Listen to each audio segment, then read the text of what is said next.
Hello, friends. Today's message is intended for June 27, and I have entitled it Laying Down My Rights. And the passage that I want to use today is from 1 Corinthians chapter 9, and I'm going to start in the middle of verse 22 and then read verse 23. We'll cover around those verses a little bit later. Here's what it says: I have become all things to all people, so that by all possible means I might save some. I do all this for the sake of the gospel, that I may share in its blessings. Nantucket, Massachusetts, I love that word, Nantucket, is located next to important shipping lanes running along the East Coast. And toward the end of the 1800s, sailing ships were in their heyday. Nantucket Island saw hundreds of vessels every single day that would pass by, all navigating without the advantages of modern technology. During that time, right outside Nantucket, there were these treacherous shoals and stormy weather that led to over 700 shipwrecks in the surrounding waters of Nantucket, causing the area to be dubbed a graveyard of the Atlantic. Prior to the advent of organized life-saving, sailors involved in a wreck were very likely to perish. Even if they were fortunate enough to make it to shore, the limited shelter offered by the dunes in the area didn't significantly improve the chances of the survival of the sailors.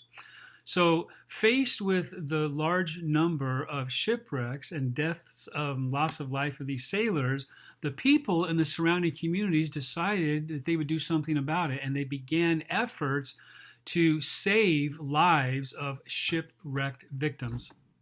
So they built life-saving huts along the shore. They gave swimming lessons to Boston Public School students.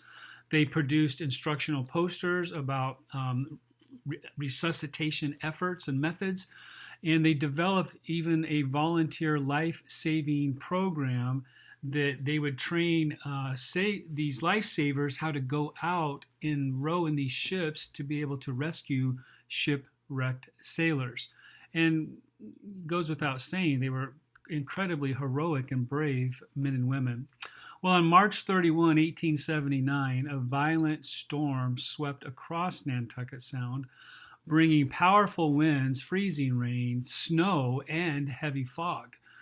And by April 1, over 68 vessels lay wrecked or disabled around the island, and this led to the largest rescue effort in the island's history. Captain Thomas Sansbury and his crew of volunteer lifesavers, they rowed their surfboat toward the schooner of the John W. Hall.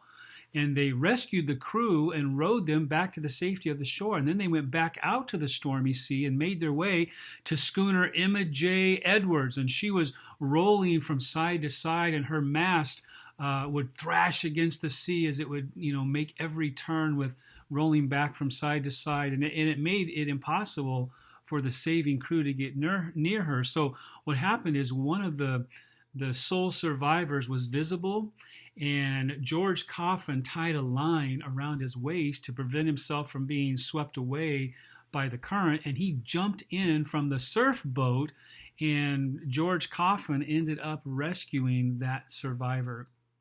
Well, for 32 consecutive hours, Sansbury and his crew endured the hardships of the storm, and moving from wreck to wreck, they rescued more than a dozen sailors. And not just their crew, but there were other crews who were doing the exact same thing at the exact same time. And by the time that the storm actually did finally break, Nantucket's volunteers had rescued over 40 sailors. As a result, the U.S. Congress recognized the courage of Sansbury.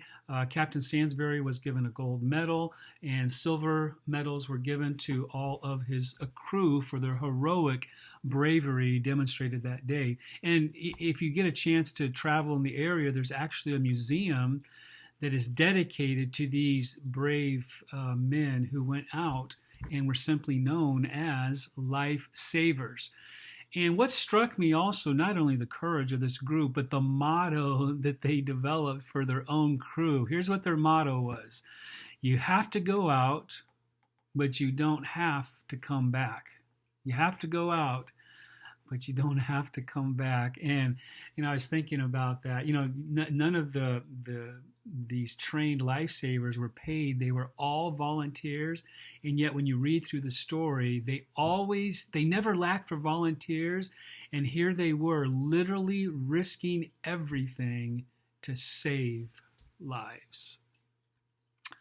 I think the Apostle Paul was a lifesaver similar to that. You see, the Apostle Paul was also willing to risk everything for the sake of the gospel. In fact, if you have your Bibles, I'd love for you to keep it open there in 1 Corinthians chapter 9. And while you're opening, maybe you got the Bible there in front of you, or maybe they're on your phone or your tablet or your laptop. You can turn there online to the chapter. Let me just set up the chapter by giving you an idea of the context of what Paul is talking about. Chapter 8, we don't have time to go through chapter 8 today, but all of chapter 8 is about Paul's willingness to sacrifice and to lay down his rights for the purpose of, for the love that he has for his brothers. And he specifically says, for weaker brothers. So chapter 8 is about Paul's willingness to lay down his rights, sacrifice his rights for the love of his weaker brother. Well, chapter 9, Paul spends the whole chapter telling us that he's also willing to lay down his life for another reason and lay down his rights, and that is for the sake of the gospel. And if it came between a choice of loving people for the sake of the gospel, Paul is going to show that he valued people and the gospel even more than his own personal rights. And I thought, wow, this is an amazing chapter to look at. So the whole chapter is full of the gospel. And so before we even get into the whole context, look at verse 16. Paul talks about, when I preach the gospel, I cannot boast, for I am compelled to preach. Woe to me if I do not preach the gospel. And if you look down at verse 23, here's really the heart of the whole matter of why Paul is willing to lay down his right. He says, I do all this for the sake of the gospel, that I may share in its blessing. So the good news of the saving work of Jesus Christ dominates the Apostle Paul's mind, and he's prepared to make any sacrifice to spread the good news, to spread the saving news of Jesus Christ. And as I'm reading chapter 9 again, I just was asking myself, and I'll throw the question out for all of us, what am I willing? What are you willing to give up? What right are you willing to lay down for the sake of the gospel of Jesus? So before we get into the three rights that Paul's willing to lay down, I want to make one point clear, that because I don't want this to be misunderstood. There are times where we should not lay down our right. And there's times where we don't allow others to sin against us. There's times where we are not going to lay down a right if it compromises or goes against the Word of God, goes against the law of God, goes against those principles of heaven. So we don't allow others to abuse us. We're going to love God, love people, and love ourselves. We're not going to allow others to abuse or take advantage. So there are times that we must stand up when it comes to God's laws and his ways. And let me give you a question to ask yourself, and I think this will help. So when you're trying to decide, is this a right that I should lay down, submit, or is it something that I should actually stand up? Here's a good question to consider that might help you. Ask this question, because I think this is what Paul was asking himself. How would laying down my right in this situation, would it hinder or would it help the furtherance of the gospel of Jesus? So if it helps the cause of Christ by laying down my right, I'm going to lay it down. If it doesn't, if it hurts the cause of Christ, or if it goes against God's way, God's law, or if it is supporting sin in some way in the action of another, then we have to stand up for those things. So let's get into the three things, because this is amazing to me. So if you have your Bibles, just scan through the first 18 verses, or you can even pause and read it and then listen to this part after this. But it's interesting when you start in verse 1 that there were critics that were after Paul in the church of Corinth, and they were questioning his authenticity of the credentials, if you will, of whether or not he was really an apostle of Jesus Christ. And so he had critics, you're not really an apostle. And so Paul spends the first couple verses explaining why it is, the evidence that he is an apostle of Jesus Christ. And so the apostles were not only the 12, remember they had replaced Judas, selected another. Paul and some others also joined the 12. They were considered the apostles. And so Paul makes a case that he has a right, not only because he's an apostle, but the evidence surrounding him, that he has the right to require the privileges that come along with being an apostle. But Paul chooses to not impose these rights, again, for the sake of the gospel.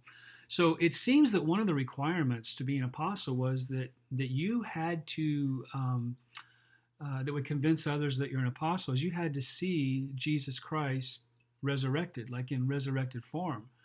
And Paul, remember, he met that qualification. He was on his way to persecute Christians, and on the road to Damascus, you remember, he met Jesus. So Paul's conversion experience ended up being hugely significant for the church.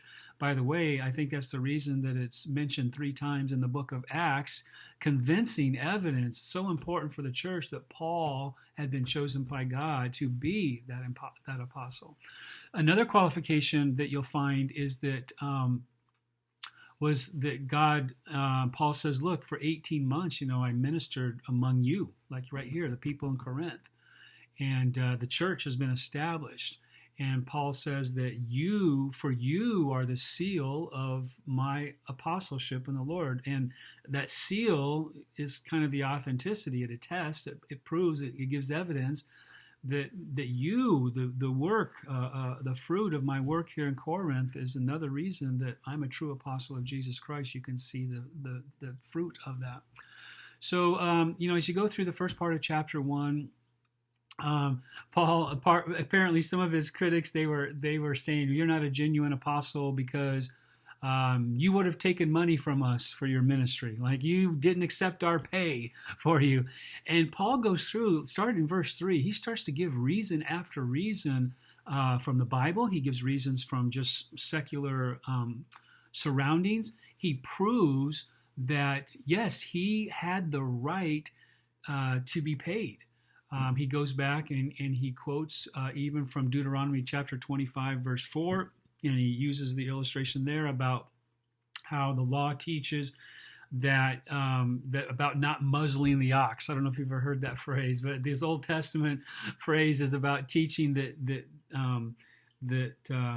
a person is worthy of their hire, and then Paul uses it down in verse 14. It says that he makes the point that ministers deserve to be paid, just like, and he uses all these secular illustrations, and he uses the Bible also about how, yes, it's of course those who work should be paid. Remember, he uses the Levites in the Old Testament, how they took part of the meat and the grain offerings as part of their compensation. And he uses even a command from Jesus to prove his point as well. So as we're moving through the first part of chapter 9, Paul says, you're right, I did have a right to be paid because I am an apostle, but you know what? I actually laid it down. I actually chose not to claim that right. I have a right. I should be paid. But you know what? I don't want to be paid for this ministry. And the reason that Paul gives is he was afraid that the gospel would be diminished if he accepted the pay. So he ended up working there a normal job, like he had his own job, and he used that to support himself for the sustenance that he needed. So and this is interesting to me because all of us, most people, we clamor for our rights and we insist on our rights. I mean, we protect our rights and we promote our rights and we educate others about what our rights are, and we carry around the Constitution, and we can quote the parts that we want people to remember, right? But you listen to what Paul is saying here. It's very abnormal behavior, and again, it's anti-cultural. But Paul is saying that he's willing to surrender his financial rights for the sake of the gospel. He would rather endure anything than to put an obstacle in the way in Corinth to spread the gospel of Jesus Christ. So he says that he would rather do ministry for free so that his integrity would not be in question and that the gospel would not be diminished in any way. And so when he says, when you look down here in the verse, he says, "But I have not used any of these rights, and I am not writing this in hope that you will do such things for me." Don't pay me. I'm not telling you these things. I'm laying down my right to have you pay me. So the first thing that I want us to remember about laying down our rights is that the Apostle Paul was willing to lay down his financial right for the sake of the gospel. And again, the question hangs in the air for myself, hangs in the air for you listening. Are you willing to lay down your financial right for the sake of the gospel? When it comes to the spreading of the good news of Jesus and our own financial gain, we don't want them to be in competition. It's not a race seeing which one will win. We want it to be clearly demonstrated by the way that we choose to spend our money and choose to be able to advance the cause of Jesus Christ, that the one most important of all is advancing the gospel of Jesus Christ. It should be clear in the way I live, the way that I spend my money, that the gospel of Jesus is absolutely worth laying down all other rights for. So when it comes to lifestyle, when it comes to keeping up with the Joneses, when it comes with whether or not we're going to give our return to the Lord, our tithes and offerings, let everything we do demonstrate that we are lifesavers like those in Nantucket who are willing to be lifesavers and go out even if they didn't come back, even if they don't come back. So Paul loved the word. Paul loved the gospel of Jesus, and he was willing to surrender his financial rights so that the gospel could be spread to others. And again, the question, what sacrifices, what rights am I willing to lay down for the gospel? So jump down to verse 19, and this is actually my favorite part of chapter 9.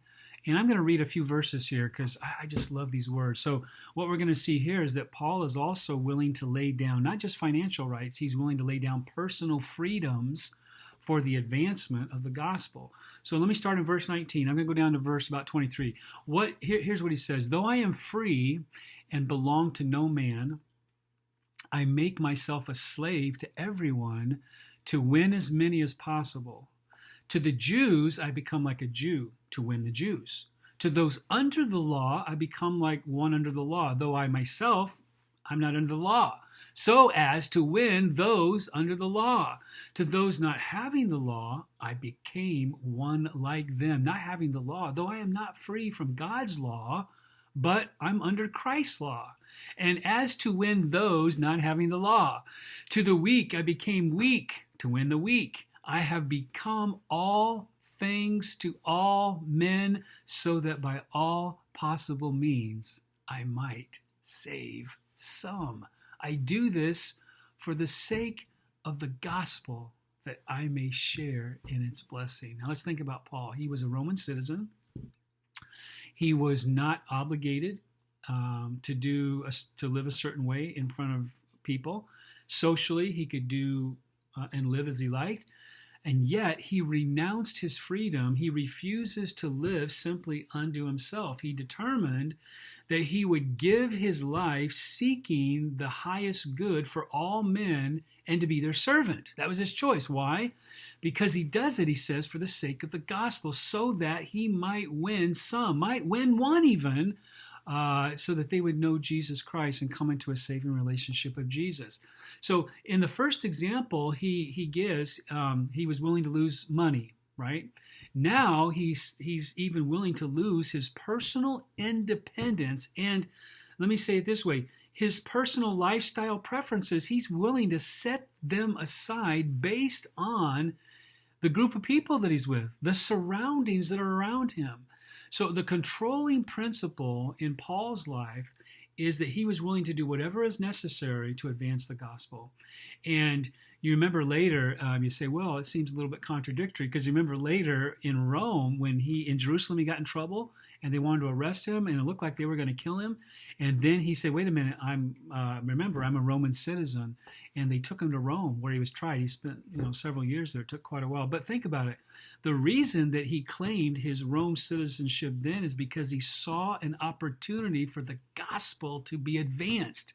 So think about who he went before. Felix, Agrippa, some of the most powerful leaders of that day. Now the gospel, God used this situation and timing to be able to get the gospel to be spread to another area in Rome. So he acted like a Jew when he was with Jews. He went along with some of the ceremonies. He went along with some of the Jewish customs. He went along with some of the Jewish diet. He went along with the practices that wouldn't necessarily offend them. He wanted to share in a commonality which would result in being accepted. Why? The only purpose was he wanted to be able to share Jesus Christ with those, the audience that God had granted him to be given to. So when he was with the Gentiles, he was willing to eat their diet. Wow, I mean, think about that.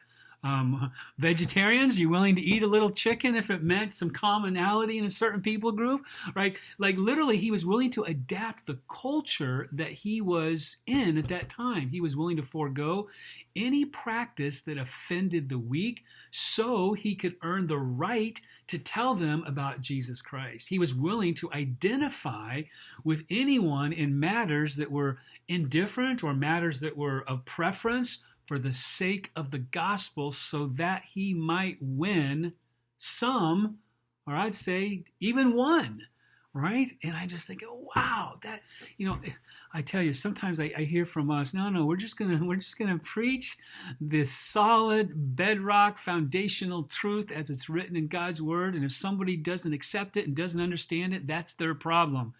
Paul would tell you that is absolute ludicrousy. Like that, we have to present the gospel message in contextual language. In fact, I love what most of you know my favorite author is Ellen White, and there's this book called Desire of Ages, page 84. Listen to what she has to say. Lessons must be given to humanity in the language of humanity. Not the language of God, not the language of King James, not the language of heaven. We must share the gospel in human language so that whether we're visiting with children, whether we're visiting with someone who's a scholar who's gone to theological seminary, whether somebody who has never even heard the good news of Jesus, we must contextualize. We must adapt the gospel message, and that's exactly what Paul is saying. So I hear Paul saying two things so far. I'm willing to give up money for people to be saved. I'm willing to give up that right. I'm also willing to give up my personal rights so that I can serve people who have yet to hear the saving message of Jesus Christ.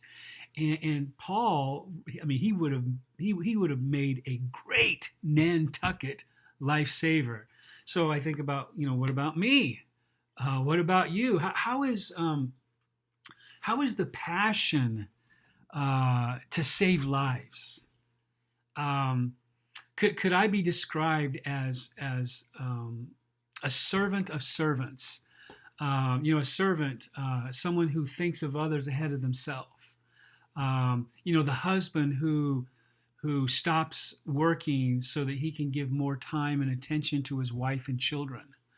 The busy person giving up one thing so that they can include time spent with someone in need, someone maybe who's lonely, someone who needs a listening ear. It's the Christian family who decides to take on into their own home some foster children in hopes of giving a greater probability of happy, satisfied lives for those precious kids, right? Like, what sacrifices, what rights are we willing to lay down for the sake of the gospel, for the sake of Jesus Christ? And so, one last thing. So, when you jump down to verse 24, there's one other thing that Paul is willing to give up. And this one, this is a tough one also, okay? So verse 24, and then getting to verse 25, he says, do you not know that in a race all the runners run, but only one gets the prize?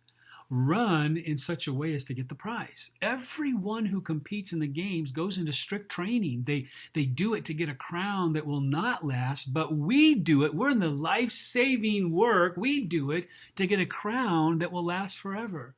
Therefore, Paul says, I do not run like a man who's running aimlessly, or I don't fight. I'm not a boxer that's like beating my fists into the thin air. No, I beat my body and I make it a slave so that after I have preached to others, I myself will not be disqualified for the prize. So, let's be honest, the majority of us are soft by nature. Discipline, self-control doesn't come naturally for a lot of us. And Paul is using an athletic imagery to convey discipline, training, focus, dedication. And the example that he gives is like the athlete about running or the boxer about, aimlessly throwing his punches in the air. The point is that to be a lifesaver of others, we must take into our own body, we must treat this work seriously. And so when I'm looking at what Paul's saying here, I just can't help but conclude that Paul is willing to even lay aside personal convenience in hopes that he might win some. And I was thinking about personal convenience.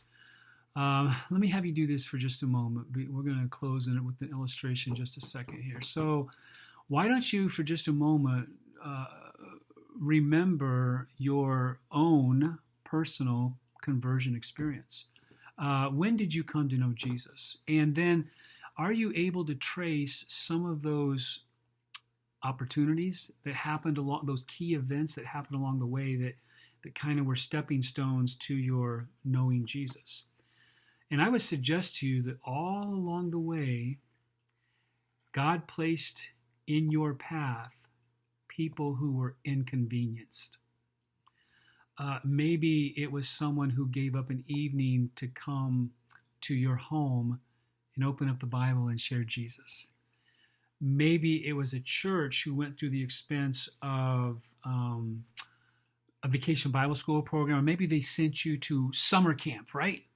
Maybe it was someone who was inconvenienced, disciplined, who saw the value by coming alongside your parents and becoming a sponsor so that you would be able to attend Christian school. Someone was inconvenienced along the way. Someone saw the value of the gospel being the foremost important issue in our lives. And as a result, you and I were given the opportunity for the gospel of Jesus Christ to reach and to take hold of my life and yours. I know in my life, when I do that little exercise, the very things I mentioned, Pathfinders, being able to go to summer camp, being able to go, my mom would money would show up in an envelope in our mailbox so that we could pay tuition at the Christian school. People were inconvenienced that ended up being those links so that my siblings and I could have the opportunity to know and experience Jesus Christ. So let me end with this illustration. I was surprised to learn recently that if you had a museum that contained all the world's most famous stolen art, so if you had a museum of all of the world's most famous stolen art, it would be one of the biggest museums in the world. It would contain 174 Rembrandts, 43 Van Goghs, over 500 Picassos, works by Renoir, Da Vinci, and others. In fact, you may remember, it wasn't that long ago, you remember Edvard Munch's Madonna, valued at 15 million. And then he's also the one that painted the Scream. Remember, the Scream is one of the most iconic images of art, and it's kind of an art piece that if you see it, guy holding his head, and it's supposed to be the symbolism of anxiety of the human condition. It was estimated at $75 million. And so the question that hangs in the air is, why do all these collectors, why don't they just lock up all of these masterpieces, so that there's no chance of anybody stealing them? And the simple answer is this, that they are lovers of the art itself, and it's so beautiful to them that they want others to be able to enjoy the beauty, and they're willing to take the risk of it being stolen because they are lovers of art and its beauty. And I was thinking about that. There's nothing more beautiful than Jesus. There is nothing more valuable, nothing more beautiful than to experience the saving knowledge, the saving experience of knowing Jesus. And we long for Jesus to be seen and to be worshiped. We long for others around us, family, friends, neighbors, co-workers. We long for them to be able to know the good news of Jesus, because Jesus is so beautiful. And Paul is teaching us in 1 Corinthians 9 that we ought to be willing to give up our rights if it means that others have a greater opportunity to embrace the gospel of Jesus Christ, the good news. And we, as followers of Jesus, we are willing sacrificially to make, even if it means out of convenience, right, to be inconvenienced, to be lovers of the gospel and lovers of Jesus Christ. Nothing more valuable than Jesus. He is the greatest gift ever given to humanity. So 3 things again. Paul was willing. I'm encouraging each of us to be the same. He was willing to lay down his financial rights for the sake of the gospel, willing to surrender personal freedoms for the advancement of the gospel, and willing to set aside personal convenience in hopes that he might win some. I put a little prayer together to end with today. I'm just going to read it for you and just hope that maybe this would be something that you could pray in your heart today and maybe throughout this upcoming week. Father in heaven, my nature doesn't ever want to give up a right that I have coming to me. Give me your wisdom in deciding when to lay down my rights and when to stand up for my rights. Help me in discerning which would further the good news of Jesus. I am willing to submit. I'm willing to give up a right I have if it means advancing the cause of Jesus. May my life be a consistent testimony of the power of the gospel. Amen. May God bless you throughout the rest of this day and this upcoming week as God leads us into the willingness of laying down our rights.